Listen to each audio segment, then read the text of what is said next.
माझी हेला करिस ना ছেড়ে দে নৌকায় আমি যাব মদিনা या देवी सर्वभूतेषु शक्तिरूपेण संस्थिता नमस्तस्यै नमस्तस्यै नमस्तस्यै नमो नमः इल्लल्लाह मुहम्मदुर रसूलुल्लाह बिस्मिल्लाहिर रहमानिर रहीम दिल तुम बिन लगता नहीं हम क्या करें अनुमान ज्ञान गुण सागर जय कपीस तिहु लोक उजागर रामदूत अतुलित बलधामा अंजनी पुत्र पवन सुत नामा দিদি যেতে দেব না তাই হৃদমা ছাড়ে রাখিব ছেড়ে দেব না তোমায় হৃদয়ে রাখিব যেতে দেব না ओंकार सतनाम करता पुरख निर्भय निर्वय अकाल मूरत नमस्कार, मी प्रशांत कदम. राजकारणामध्ये प्रवेश करणारे अनेक सेलिब्रिटी किंवा चित्रपट कलाकार हे नंतर केवळ शोभेचं बाहुलं बनतात, पण तृणमूल काँग्रेसच्या सयानी घोष याला अपवाद ठरलेले आहेत. पश्चिम बंगालमध्ये प्रचाराची रणधुमाळी तर आता थंडावलेली आहे. 4 मे रोजी निकाल लागेल, पण यावेळच्या बंगालमधल्या प्रचाराचं सर्वाधिक वैशिष्ट्य किंवा पश्चिम बंगालमध्ये चर्चेचा मुद्दा काय असेल तर तो होता सयानी घोष यांचा आक्रमक प्रचार. ममता बॅनर्जी यांच्यानंतर सर्वाधिक मागणी तृणमूल काँग्रेसमध्ये कुणाच्या सभांना होती तर ती होती सयानी घोष यांच्या. अवघ्या 32 वर्षांच्या आहेत सयानी घोष. जादवपूर मतदारसंघातून 2024ला लोकसभेची निवडणूक त्यांनी लढवली. त्याच्या आधी 2021मध्ये त्या तृणमूल काँग्रेसमध्ये आल्या आणि त्याच वर्षी आसनसोल विधानसभा त्यांनी लढवलेली होती, पण त्यावेळी त्या पराभूत झाल्या. पण यावेळी पहिल्यांदा खासदार झाल्यानंतर ज्या पद्धतीनं त्यांनी या संपूर्ण निवडणुकीमध्ये प्रचार केलेला आहे तो फार वैशिष्ट्यपूर्ण आहे आणि बऱ्याच अंगाने त्याचं महत्त्व आहे. म्हणजे ज्या वयाच्या सयानी घोष आहेत 32, त्याच वयाचे राघव चड्ढा पण आहेत. राघव चड्ढा चौकशी यंत्रणांच्या दबावाला घाबरले आणि त्यांनी भाजपमध्ये प्रवेश केला.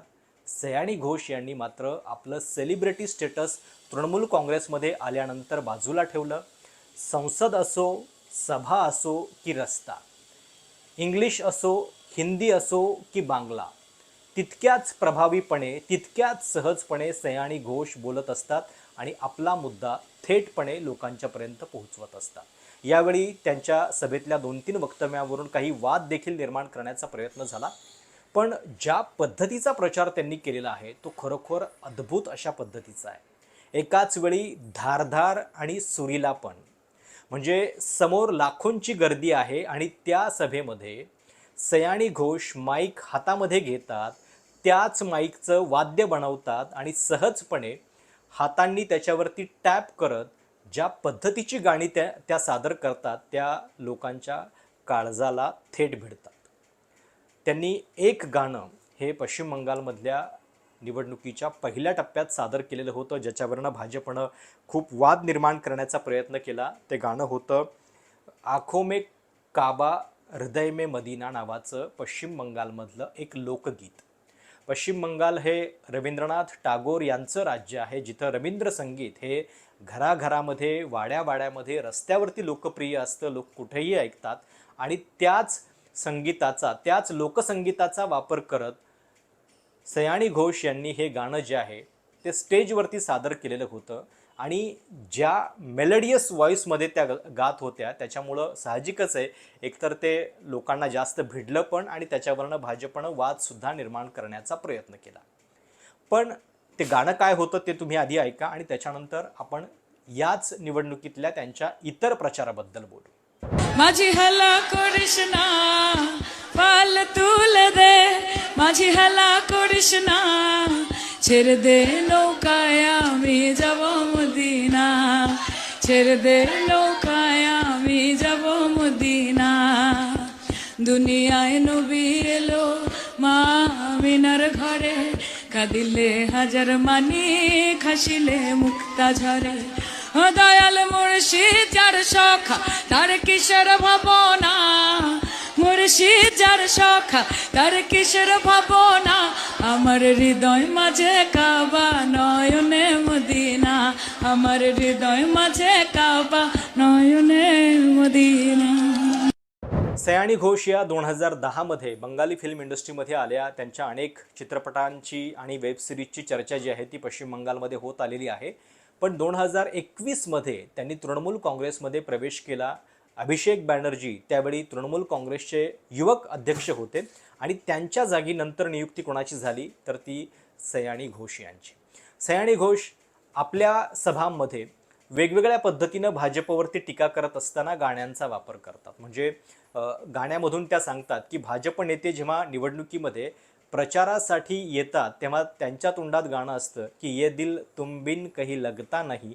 पण ज्यावेळी निवडणूक संपते आणि त्याच्यानंतर मात्र जेव्हा पश्चिम बंगालवरती काही संकट येतं त्यावेळी हे नेते गायब असतात आणि त्यावेळी मतदारांना विचारण्याची वेळ येते, क्या हुआ तेरा वादा. सफेद पांढरी शुभ्र साडी, पायामध्ये हवाई चप्पल आणि डोक्यावरती लाल बिंदी. अनेकदा ममता बॅनर्जी यांच्याशी सुद्धा तुलना त्यांची या निमित्तानं अनेक माध्यमांनी केलेली आहे. पण त्याच्यावरती सयानी घोष म्हणतात की जर मी तृणमूल काँग्रेसमध्ये आहे तर माझी तुलना ही मोदी, शहा किंवा इतर कोणाशी होण्यापेक्षा ममता बॅनर्जींशी होत असेल तर ते जास्त चांगलं आहे. आणि जाणून बुजून त्यांनी हा आपला पेहराव जो आहे तो या निवडणुकीमध्ये ठेवलेला आहे. पूर्णपणे अशाच पेहरावामध्ये त्यांनी अनेक प्रचारसभा केल्या आणि या प्रचारसभांमधून भाजपला थेट अंगावरती देखील घेतलेला आहे. राघव चड्डा यांच्याबद्दलचा सुद्धा प्रश्न त्यांना या निवडणुकीच्या दरम्यान माध्यमांनी विचारला होता. त्यावेळी त्यांनी थेटपणे त्याला उत्तर दिलेलं होतं, ते पण ऐका. Many would say that you have that spark, you have that energy, quite similar to what you had seen couple of years back in Raghav Chadda. He was young, he could speak like this. ऐसे शायरी बोलता था, ऐसे शायरी बोलता. But I don't have a Chadda na मेरे नाम के बाद. So Chadda can become Chaddi, Shiny cannot. Ghosh is Ghosh. And I love Mamata Banerjee. I am whatever I am today, Tomal. It's because of Mamata Banerjee. So in an adverse situation, if Trinamool Congress doesn't perform as you all are expecting, you will still stick around with Mamata Banerjee. I will stick around with Mamata Banerjee. And Trinamool. That's my duty towards her. I am duty bound towards Mamata Banerjee. I love her, and I think that she is the one who can save the nation, who can save democracy, and she's fighting the good fight. I'm with the person who's fighting the good fight. I'm with the person who is righteous, and I'm with the person who wants to protect the fabric of the country. And for me, that is no Modi ji. That's Didi for me. Okay, Shayari for Rahul Gandhi, very quickly. 2013 ते 17 या काळामध्ये पश्चिम बंगालच्या film इंडस्ट्रीमध्ये त्यांनी अनेक hit चित्रपट दिले, ज्याच्यामध्ये कणामाची, अंतराल, एकला चलो, राजकहिनी, ब्योमकेश ओ चिडियाखाना, मेघनाद बध अशा अनेक चित्रपटांमध्ये त्यांनी वेगवेगळ्या भूमिका ज्या आहेत त्या निभावलेल्या आहेत. आणि सत्यजित रे यांच्या जीवनावरती आधारित एका बायोपिकमध्ये सुद्धा 2022मध्ये त्यांनी काम केलेलं आहे. आता या निवडणुकीमध्ये ज्या पद्धतीनं, म्हणजे सयानी घोष या केवळ ॲक्टर नाही आहेत, त्या सिंगर पण आहेत आणि या आपल्या कौशल्याचा वापर राजकारणामध्ये त्यांनी ज्या पद्धतीनं केलेला आहे त्याची सुद्धा बरीच चर्चा या निवडणुकीमध्ये झालेली आहे. म्हणजे त्याची एक झलक मी तुम्हाला ऐकवतो.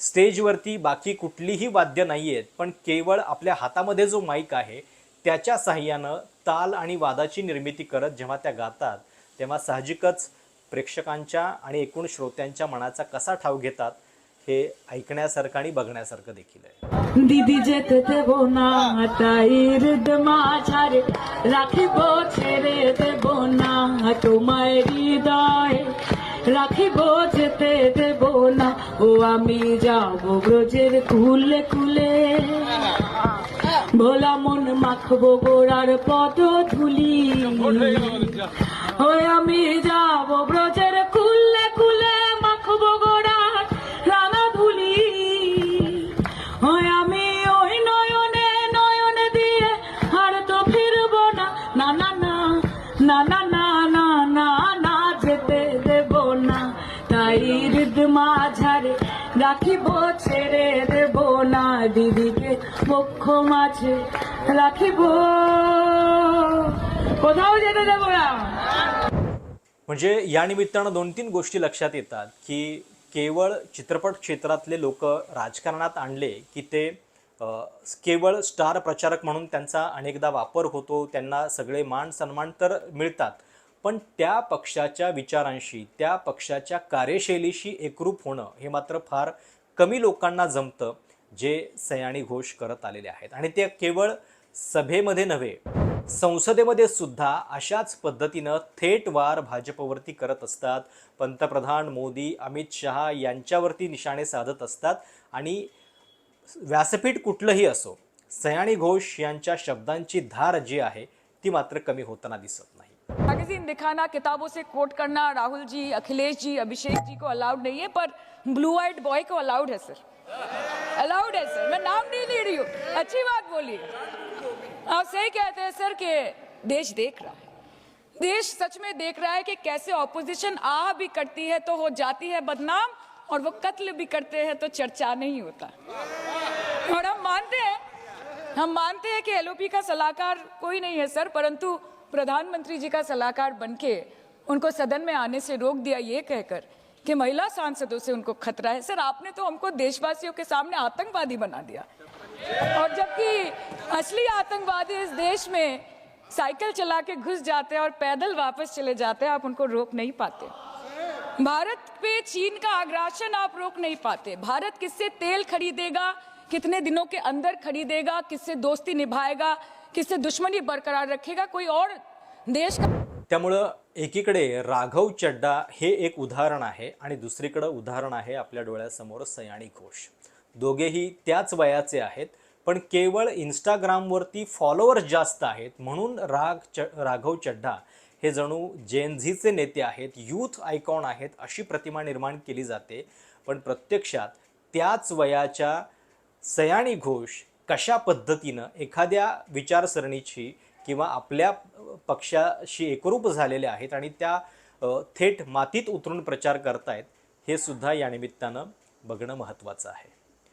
काय नेमका निकाल लागेल 4 मेला, कारण ज्या पद्धतीनं निवडणूक आयोगानं या संपूर्ण निवडणुकीमध्ये पक्षपात केलेला आहे, अभूतपूर्व काही पाऊल उचललेलं आहे, ते बघता पश्चिम बंगालमध्ये तृणमूल समोरची आव्हानं तर खूप कडवी आहेत, पण सयानी घोष यांच्यासारख्या नेत्यांचा प्रचार हा मात्र याच्यामध्ये फार वेगळा ठरलेला आहे. आणि तो तुमच्यापर्यंत पोहोचावा, आयडिओलॉजीसाठी, विचारांसाठी एकनिष्ठ असणारे लोक आपल्या अवतीभोवती आहेत आणि ते अशा पद्धतीनं आपली चमचमती दुनिया बाजूला ठेवूनसुद्धा मातीत उतरायला तयार आहेत, हे या निमित्तानं आपण लक्षात ठेवलं पाहिजे. तुम्हाला या सगळ्या प्रचाराबद्दल काय वाटतं? सयानी घोष यांच्यासारखा दुसरा कोणी नेता फिल्म इंडस्ट्रीतला सेलिब्रिटी तुम्हाला दिसतो का? त्याच्याबद्दल देखील कमेंट्समध्ये नक्की कळवा. चॅनल सबस्क्राईब करायला विसरू नका. धन्यवाद.